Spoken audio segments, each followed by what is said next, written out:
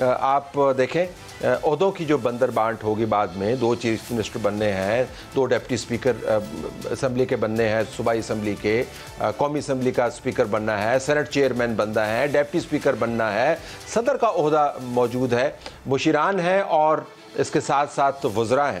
عمران خان کے دور میں وفاقی کابینہ کا جو حجم تھا وہ 52 تھا، پنجاب کابینہ 47 پر مبنی تھی اور کے پی میں 30 کا حجم تھا۔ اگر آپ پھر بھی سب جگہ پر یہی تخمینہ رکھیں 1 کروڑ 20 لاکھ کا بیس لائن فگر، تو سب عہدوں کو ملا کر 1 ارب 54 کروڑ روپے بنتے ہیں۔ تو ملا کر ٹکٹوں کی تقسیم سے لے کر حکومتیں بنانے تک والے جو عہدے ہیں اس سے عمران خان کی جماعت کو 10 ارب 30 کروڑ 80 لاکھ روپے کا فائدہ ہوتا ہے۔ تو اب آپ کو پتہ چل رہا ہوگا کہ یہ معاملہ صرف اور صرف ٹکٹوں کی تقسیم کا نہیں ہے، یہ انتخابات کا نہیں ہے، یہ بہت بڑا دھندا ہے۔ اگرچہ عمران خان صاحب ابھی بھی یہ اصرار کر رہے ہیں کہ چونکہ میں خود ٹکٹ دے رہا ہوں لہٰذا اس کے اندر بھاوتا نہیں ہو رہا۔ ٹکٹس کا میں آپ کو یہ بتا دوں کہ اس باری میں خود ٹکٹس دے رہا ہوں۔ ٹکٹس میں اس لیے خود دے رہا ہوں کہ مجھے آخری دفعہ پتہ چلا پچھلی باری کہ ہمارے ٹکٹس کے بکے ہیں، ہمارے غلط کینڈیڈیٹس کو پیسے لے کے بنایا گیا، تو اس لیے میں اب کسی پہ نہیں چھوڑ رہا، سارے میں خود تفتیش کر رہا ہوں۔ اگر سارے خود ہی تقسیم کر رہے ہیں اور ٹکٹ ابھی بھی بک رہے ہیں تو پھر ظاہر ہے پیسے بھی تو ادھر ہی جا رہے ہوں گے۔ تو بڑے بڑے سوال جو ہیں ٹکٹوں کی تقسیم کے حوالے سے وہ ہم آپ کے سامنے رکھ دیتے ہیں۔ آپ کو یقین کرنے کی ضرورت نہیں، لیکن ذرا ذہن کھول کے دیکھیے، یہ معاملہ آئین کا، عدالت کا، قانون کا، مزدور کا، خاتون کا، پاکستان کے مستقبل کا نہیں ہے، یہ بہت بڑا دھندا ہے۔ تو پہلا سوال یہ ہے کہ پیسہ کس شکل میں آ رہا ہے، کیش میں آ رہا ہے یا چیک میں آ رہا ہے، اور پھر یہ کس اکاؤنٹ کے اندر یہ پیسہ جا رہا ہے، یہ ہتھوں ہتھی جا کے منجی کے نیچے جا رہا ہے یا کسی اکاؤنٹ کے اندر پڑا ہوا ہے یا یہ کسی کموڈٹی کے اندر تبدیل کر دیا جاتا ہے، یہ پیسہ جاتا کس جگہ پر ہے، پھر عطیات اگر ہیں یا فنڈ کی صورت میں آ رہا ہے تو اس کی وصولی کیسے ہوتی ہے، اس کی شکل کیا ہے، وہ کیا طریقہ کار ہے، بوریوں میں آتے ہیں پیسے، کس طریقے سے آتے ہیں اور کہاں پہ رکھے جاتے ہیں، کون سی تجوریاں ہیں جس کے اندر اتنی بڑی بڑی رقوم رکھی جاتی ہیں۔ اور آپ کو یہ بھی پتہ ہوگا کہ پی ٹی آئی جلد انتخابات پر اب اصرار کیوں کر رہی ہے۔ اگر انتخابات جلد ہو جاتے ہیں تو ستہ خیراں، اور اگر انتخابات نہیں ہوتے تو ٹکٹوں کی تقسیم تو پنجاب کی حد تک مکمل ہو گئی ہے، کے پی کے اندر بھی ٹکٹوں کی تقسیم کر سکتے ہیں، اور انتخابات اگر 1 سال تک ڈیلیڈ رہتے ہیں تو یہ سارا پیسہ جو اکٹھا کیا گیا ہے یہ کس کے پاس ہے، اس کے اوپر کون منافع کما رہا ہے، یہ کس کی تجوری میں ہے، یہ بہت بڑے بڑے سوال ہیں۔ اسی قسم کے سوالات جنہوں نے جنم لیا جب عمران خان نے سیلاب کے نام پر ڈونیشنز اکٹھے کیے اور آج تک ہمیں پتہ نہیں چلا کہ وہ پیسے اصل میں کتنے اکٹھے ہوئے تھے، کمٹمنٹس جو دی گئی تھیں ان میں سے کتنی حقیقت تھی، کتنا فسانہ تھا، اور اگر ساری ہی حقیقت تھی تو اس حقیقت کا انجام کیا ہوا۔ پنجاب کے اندر ٹکٹ ہوں، قومی اسمبلی کے انتخابات ہوں یا پاکستان بھر کے اندر انتخابات ہوں، یہ جو اصرار ہے یہ صرف آئین کے لیے نہیں ہے، یہ دھندے کے لیے بھی ہے۔